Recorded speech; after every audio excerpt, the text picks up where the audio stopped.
Ave Regina, Mater misericordiae, vita dulcedo, estes nostra salve.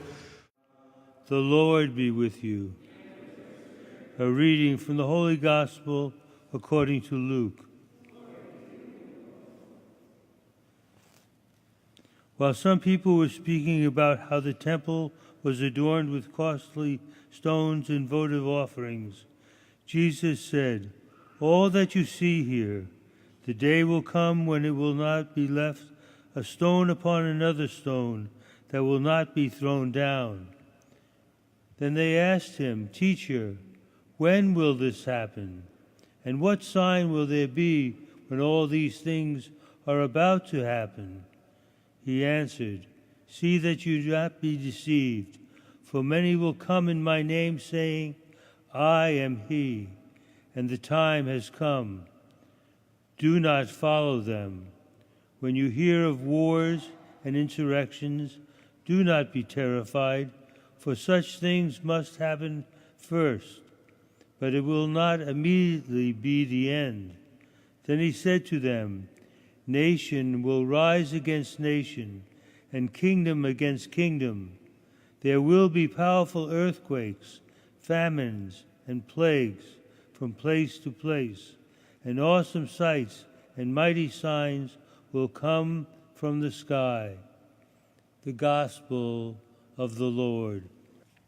The people that Jesus is speaking to understood that the temple had this immunity from destruction because, of course, God was present there.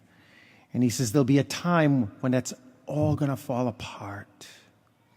And he goes on to talk about all the structures of the world being the same way, all falling apart, all coming to an end, everything.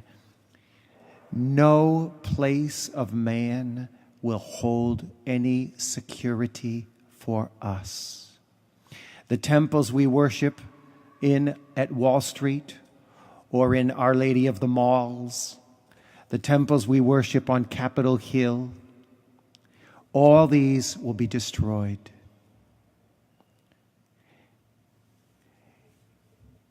Saint Faustina, in her own time,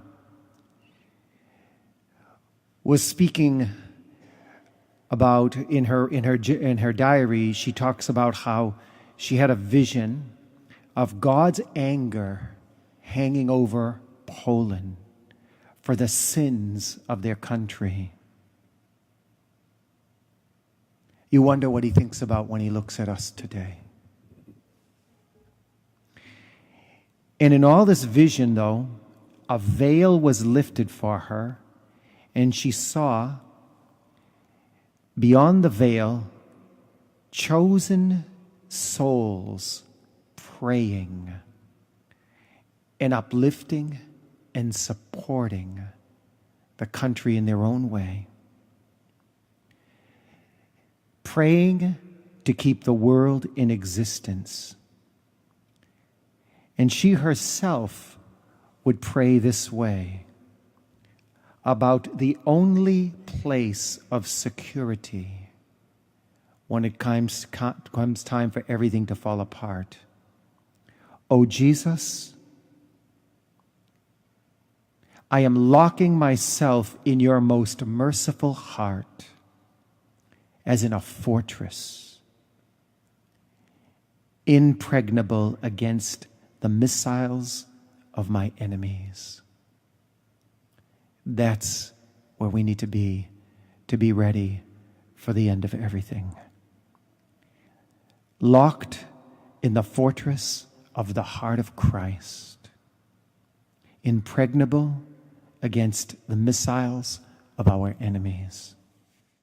Regina Celi, laetare, alleluia, qui